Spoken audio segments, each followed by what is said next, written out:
T20 world cup में मुकाबला है इंग्लैंड बनाम बांग्लादेश। इंग्लैंड जिसने अपना सुपर 12 का पहला मुकाबला जीता, बांग्लादेश को हार नसीब हुई थी श्रीलंका के खिलाफ। तो यहाँ पर काफी दबाव हो जाता है उन पर। लेकिन सबसे दिलचस्प आंकड़ा ये है कि ये दोनों टीमें कभी भी T20 इंटरनेशनल में नहीं भिड़ी हैं। इस मुकाबले पे हम चर्चा करेंगे। हमारे साथ जुड़ेंगे दीप दासगुप्ता।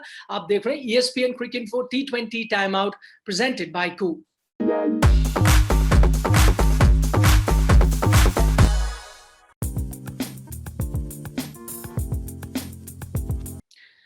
तो दीप शुरुआत करते हैं हम। जीते टॉस और मारो मैदान, ये हम कह रहे हैं। हमारा पहला पॉइंट है वो ये इसलिए हम बता रहे हैं क्योंकि अबू धाबी में हम देख रहे हैं। वैसे तो T20 आईज ओवरऑल 2021 में अगर आप देखें तो बैटिंग फर्स्ट बैटिंग सेकंड में ज्यादा अंतर नहीं नजर आ रहा। लेकिन मैं सिर्फ वर्ल्ड कप के मुकाबले देख रहा हूँ। T20 वर्ल्ड कप पे वहां पे बहुत फर्क पड़ रहा है। अगर आप सेकंड बैटिंग कर रहे हैं तो आप जीत रहे हैं, तो ये यहाँ पर नो ब्रेनर हो जाता है कि आप चेज ही करना चाहेंगे। हालांकि ये डे गेम है। देखिए, नो ब्रेनर तो नहीं कहूँगा क्योंकि जैसे आपने कहा कि ये डे गेम है, तो डे गेम में क्या होता है कि ड्यू वाला फैक्टर है नहीं। साथ में धूप काफ़ी है, गर्मी काफ़ी है, तो वो धूप में पक जाता है पिच, सेकंड हाफ में और थोड़ा धीमे खेलने लगती है। तो बहुत ज़रूरी है कि आप एक बार पिच को देख लें, लेकिन डे गेम्स जो है उसमें आप पहले भी बैटिंग कर सकते हैं।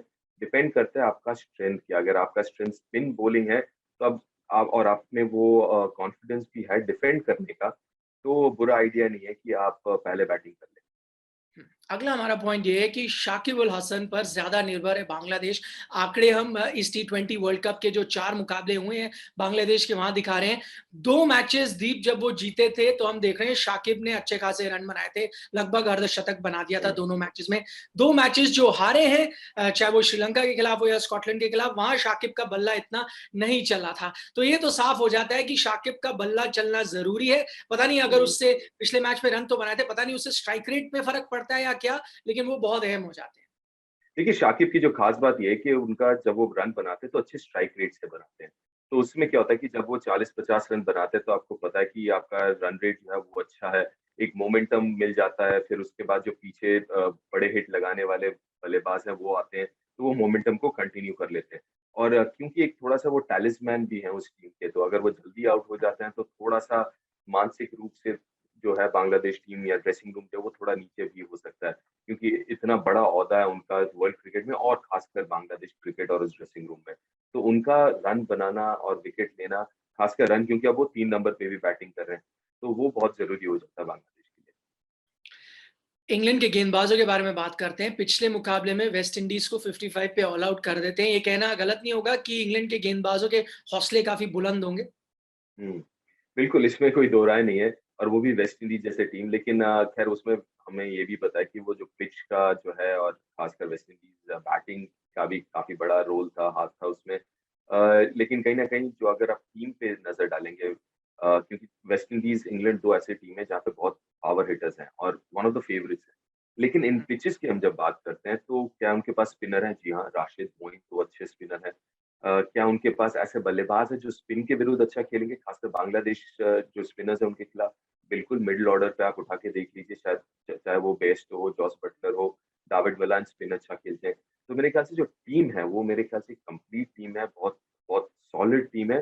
किसी भी हालात हो, चाहे वो स्लो पिच हो, चाहे वो स्पिनिंग पिच हो या तेज तर्रार पिच हो। क्या बांग्लादेश के जो ओपनर्स हैं वो सबसे बड़ी मुश्किल है? इसलिए हम कह रहे हैं दीप, वो ये क्योंकि नईम तो अच्छे फॉर्म में नजर आए। उसके अलावा वो सौम्य सरकार को ट्राई कर चुके हैं, लिटन दास को ट्राई कर चुके हैं। दोनों इतने रन नहीं बना पा रहे हैं और हम ये देख रहे हैं कि वही टीमें अक्सर अच्छा करती हैं। आईपीएल में भी देखा, जिनके ओपनर्स जो पेयर है वो अच्छा करते हैं।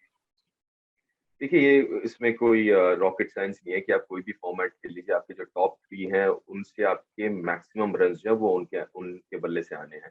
तो इसमें कोई दो राय नहीं है कि आपके अगर टॉप 3 कंट्रीब्यूट ना करें तो बहुत मुश्किल में होंगे और जैसे आपने कहा लिटन दास का बल्ला उस हिसाब से चला नहीं है।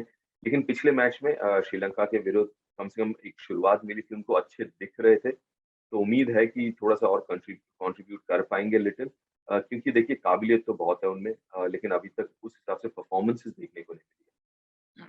बांग्लादेश की गेंदबाजी के नज़रिए से बात करते हैं और उनकी मैं रणनीति पे यहाँ पर बात करूँगा।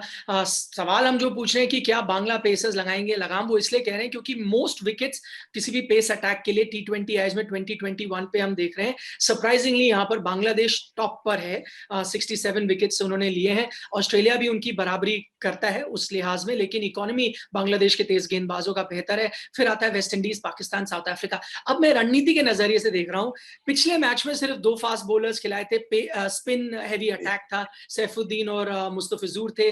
क्या यहाँ पर आप एक और अच्छे तेज गेंदबाज को ला सकते हैं मुकाबले के लिए? शरीफुल हैं आपके पास, तस्किन है। तस्किन खासकर क्योंकि तस्किन ने जो कमबैक किया है उसके बाद से अगर आप देखें तो पेस उतना ही है, लेकिन काफ़ी अब जो है अनुशासन के साथ गेंदबाज़ी कर रहे हैं। और ये पिचेज़ हालाँकि स्लो है, लेकिन आप पिचेज़ पे अगर आप आंकड़े देखेंगे तो पेस बॉलर ज़्यादा विकेट्स भी ले रहे हैं और इकोनॉमी भी या तो ज़्यादा है या आस-पास ही है। तो उतना ज़्यादा फ़र्क यूएई में है नहीं। और हालाँकि स्लो है तो लगता है कि स्लो है तो स्पिन के साथ जाएँ। लेकिन मुझे लगता है कि पेसर्स को भी खेलना बहुत मुश्किल है, खासकर अगर आपके पास वो वैरायटी है, वेरिएशन है। और जो कि है बांग्लादेश के पास, चाहे वो फिज़ हो या तस्कीन हो या सैफुद्दीन हो, उनमें वो काबिलियत है। और मैं थोड़ा-सा सरप्राइज़ था पिछले मैच में, हालाँकि वो डे मैच था। आप समझ सकते हैं कि स्लो पिचेज़ रही हैं शारजाह में इसके पहले। लेकिन जिस तरीके से पेसर्स ने भी इन हालातों का अच्छा फ़ायदा उठाया, मुझे लगता है कि पेसर्स कभी-कभार can be more difficult in pitches पे खेलना।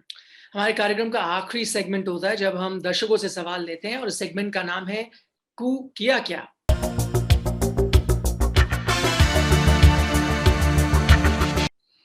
दीप, आज जो सवाल है वो पार्थ मकवाना आपसे पूछ रहे हैं। वो ये जानना चाहते हैं कि क्या बांग्लादेश के पास इनफ क्वालिटी है अपसेट करने की इंग्लैंड को?